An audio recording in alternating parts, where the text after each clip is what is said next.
Blessings, everybody. This is Dale. Thank you so much for joining with me today on the Word Podcast. We are looking at the 81st Psalm, and I believe we've covered up to the 9th verse. I want to back up a little bit. I want to back up to verse 6, because this is the portion of the Psalm when the Lord is speaking to his people. The Psalm started off with an exhortation to sing for joy to God and for his strength, to shout joyfully to the Lord. And then the Lord speaks to them. Okay, and this is what the Lord said, beginning in verse 6. I relieved his shoulder of the burden. His hands were freed from the basket. So this is talking about the nation of Israel, called Joseph in this case right here, when God brought them out of Egypt. So he's reminding them what he'd done. Verse 7, you called in trouble, and I rescued you. I answered you in the hiding place of thunder. I proved you at the waters of Meribah, Selah. Verse 8, hear, O my people, and I will admonish you, O Israel, if you would listen to me. Let there be no strange God among you, nor shall you worship any foreign God. So the Lord is telling them, I'm going to admonish you here, Israel, but I want you to listen to me. Okay, I want you to pay attention to me. And the first thing he says here is, let there be no strange God among you. You're not to bow down before a foreign God. You're not to worship any other God than me. And we talked about that a little bit in the previous episode. Verse 10 now, we'll press on. I am the Lord your God, who brought you up out of the land of Egypt. Open your mouth wide, and I will fill it. So he's letting them know. He says, I am. And remember, he called himself that. I am. I am Yahweh. I am the Lord. I am your God. And I am the one that brought you up out of Egypt. If you would simply open your mouth wide, I will fill it. Verse 11. But, oh gosh, every time you run into that word but, right? But my people did not listen to my voice. Israel would not submit to me. So he's calling for them now to listen to him, and he's reminding them, hey, you are my people, but they did not, your forefathers did not listen to my voice. And not only would they not listen, they would not submit to me. So what did God do? Verse 12. So I gave them over to their stubborn hearts to follow their own counsels. You actually see this in the first chapter of Romans, where it says that God gave them over, God gave them over, God gave them over. God will give you over to the stubbornness of your heart. God will give you over to your sin. You want to reject God, he'll give you over to that. Okay. You want to be someone who is a believer, and yet you want to go your own way in your stubbornness. And as the King James says, unto their own heart's lust. You want to do that? God will allow you to do that. Okay? He will allow you to do that.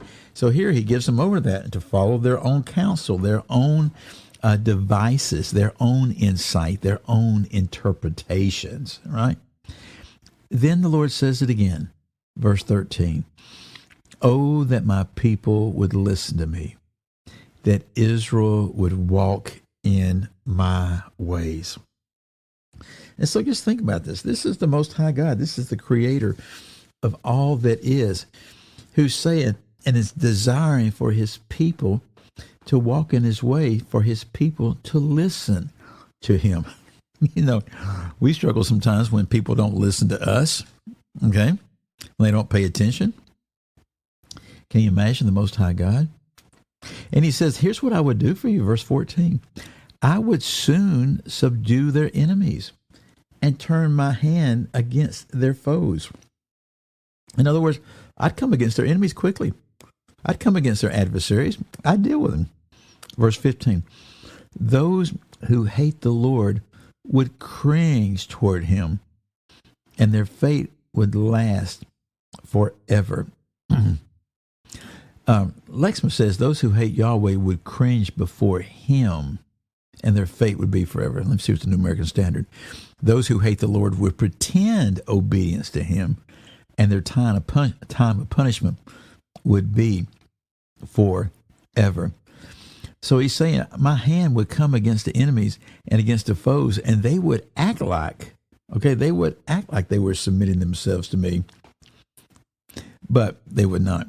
Verse 16, but he would feed you with the finest of the wheat, and with honey from the rock, I would satisfy you.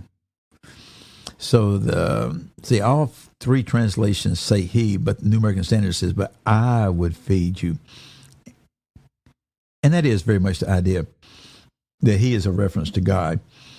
And God is saying, I would feed you with the finest of wheat if you would just listen to me.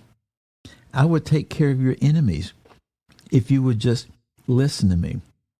But not only listen, but listen to me and walk in my ways. No, it's not just enough to give lip service and say, or ear service, right? I say, oh yeah, I'm listening, I listen to you. It's not enough to do that. Because we can just say that we listen, but if there's no transformation through that which we've learned by listening, what is the point, right? So he's saying, if you would listen to me, if you walk in my way, I would bring you victory over your enemies. Okay? I would do this. I would feed you, and I would feed you the finest of wheat, the choicest, the best.